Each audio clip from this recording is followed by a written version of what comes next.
안녕하십니까. 요교교회 박영성 목사입니다. 오늘 묵상을 본문은 사사기 9장 1절에서 15절까지의 말씀인데요. 오늘 6절 한 구절을 봉독하고 함께 묵상하도록 하겠습니다.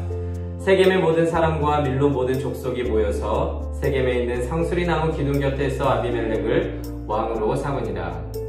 어제까지 해서 사사 기드온의 모든 사역들과 그와 관련된 모든 이야기들이 소개되었습니다. 특히 기드온의 300 용사, 아니 기드온의 300 그냥 사람들이 미디안을 무너뜨린 이야기는요, 우리에게 큰 감동을 주었죠. 그런데 왜 제가 기드온의 300 용사가 아닌 그냥 사람들이라고 표현했냐 하면요, 다른 사사들의 구원도 그렇지만 이 일은 전적으로 하나님이 하셨기 때문입니다.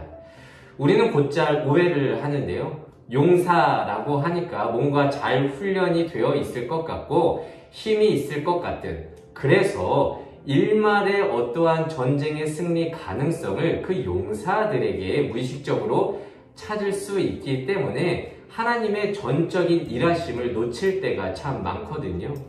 하나님은 그것을 아셨기 때문에 기드온에게 많은 수의 사람을 붙여주지 않았고요.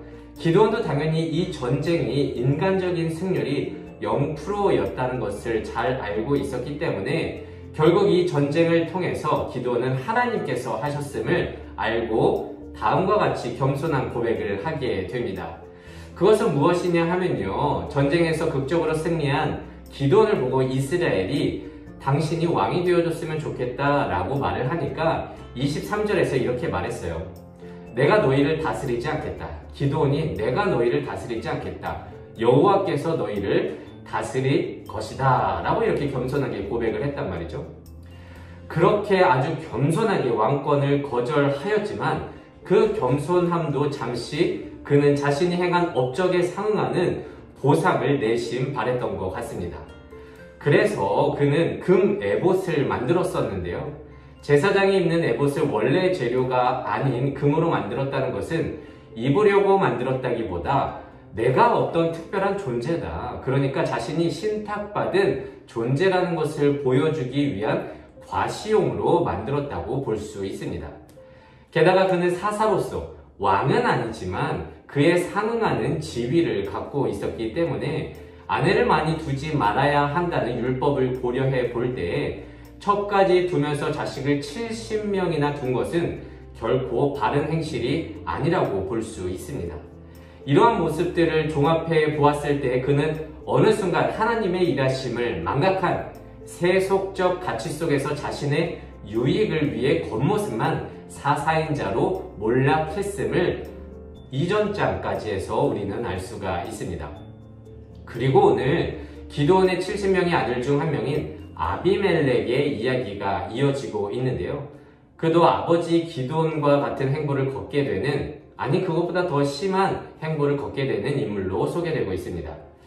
그는 하나님이 부르신 사사가 아닙니다. 사사가 아님에도 불구하고 이 역사 속에 기록되어 있다는 것은 인간이 얼마나 죄악된 존재인지 알려주기 위함인데요, 아비멜렉은 하나님이 부르신 사사가 아니었습니다. 게다가 그는 첩의 아들로서 서자였지만 자신의 지위가 원래 자신의 것인 것 마냥 그것을 이용해서 권력을 얻고자 했습니다. 특히 자신의 어머니 고향인 세겜으로 가서 혈연, 지연을 앞세워서 그쪽에 있는 지도자들에게 호소를 해서 결국 세겜의 지도자들은 아비멜렉을 우리의 형제라고 말을 하면서 그를 왕으로 추대했습니다. 그리고 이들의 지지를 얻은 그 힘을 가지고 아비멜렉은 다시 돌아와서 그 70명의 형제들을 자신의 유익을 위해서 죽이고 기드온의 뒤를 잇는 지도자가 되었습니다. 여기에는 그 어떤 하나님의 일하심도 찾아볼 수가 없습니다. 기드온은 하나님이 부르시고 300명의 사람들과 미디안을 무찌른 모습이라도 있지, 아비멜렉이 왕이 되는 모습에서는요, 자신의 유익을 위한 물불 안 가리는 잔인함만 있고 그 어떤 하나님의 가치나 하나님의 일하심을 찾아볼 수가 없다는 것입니다.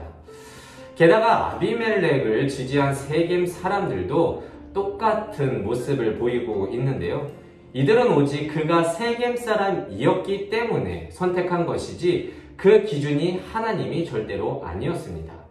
단지 자신의 유익을 위한 혈연, 지연을 통한 선택이지 거기에는 하나님의 선택, 어떤 하나님의 마음이 없었다는 것입니다. 그런데 이들의 모습은 현재를 살아가는 우리와 별반 달라 보이지 않습니다. 우리도 인생의 중요한 선택 앞에서 하나님을 기준으로 하여 결정한다고 하지만 정작 세속적 기준에서 결정 내릴 때가 참 많습니다. 하나님보다 다른 이유가 더 기준이 된다는 것이죠. 내가 좋아하기 때문에, 아니면 내게 득이 되기 때문에, 그 이상도 그 이하도 아닌 그런 세속적 기준에 의한 선택을 할 때가 많습니다. 몰락한 기드온처럼, 자신의 유익을 위한 아비멜렉과 세겜 사람들처럼 말입니다. 특히 내년에는 대선이 있을 것 같은데요. 지금 정치 얘기를 하자는 것이 아니라 그런 중요한 선택 앞에서 우리는 세속적 가치를 들이밀면서 단지 학연, 지연으로 뽑는 것이 아니라 어떤 가치 판단보다 내게 이득이 되는지 그런 세속적 가치에 함몰되지 않고 하나님의 마음 가운데에서 그 기준에 따라서 선택할 수 있는 우리 그리스도인 되기를 소망합니다. 기드온처럼 겉으로는 겸손한 사사인 척하지만 속으로는 자신의 유익을 위해 에봇을 만들고 있거나 아비멜렉처럼 물불 안 가리고 원하는 것을 얻어내거나 자신의 유익을 위해서 아비멜렉을 선택했던, 지지했던 세겜 사람들처럼 세속적 가치를 통해 인생을 살고 있지 않은지 오늘의 말씀을 통해서 자신을 돌아보길 원합니다. 여러분, 인간은요, 마지막까지 기드온과 아비멜렉과 세겜 사람처럼 될 수 있음을 기억하시고 그렇게 되지 않을 수 있도록 끊임없이 이 역사를 기억하고 회개하며 겸손해야 합니다. 다시 한번 말씀드리지만 아비멜렉은 사사가 아닙니다. 그럼에도 불구하고 이 역사를 고스란히 기록해 둔 이유는 여기에 있습니다.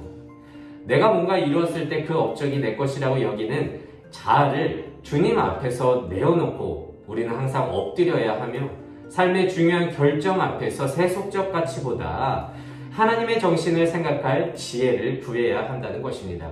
그리고 이것이 죽는 그날까지 믿는 자가 놓치지 말아야 할 신앙의 기준임을 잊지 맙시다. 그래서 오늘은 이렇게 기도하길 원합니다. 하나님, 내 삶의 선택의 기준은 어디에 있습니까? 나는 기드온처럼 아닌 척하면서 세속적 가치를 따르고 있습니까? 아니면 세겜 사람들처럼 대놓고 내 유익을 위해 아비멜렉을 지지하며 그런 선택을 하고 있습니까? 우리가 어떤 중요한 선택 앞에서 하나님만이 가치 판단의 기준이 됨을 알고 부디 우리에게 이 역사를 통해서 반면교사 삼아 하나님의 선택을 하는 지혜와 믿음 허락하여 주시옵소서. 그래서 오늘도 이 말씀을 묵상하면서 한 날 승리하며 살아갈 수 있는 우리 모두가 되시기를 진심으로 소망합니다. 기도하겠습니다. 이 세상의 모든 청년의 인생을 사랑하시는 하나님 감사합니다.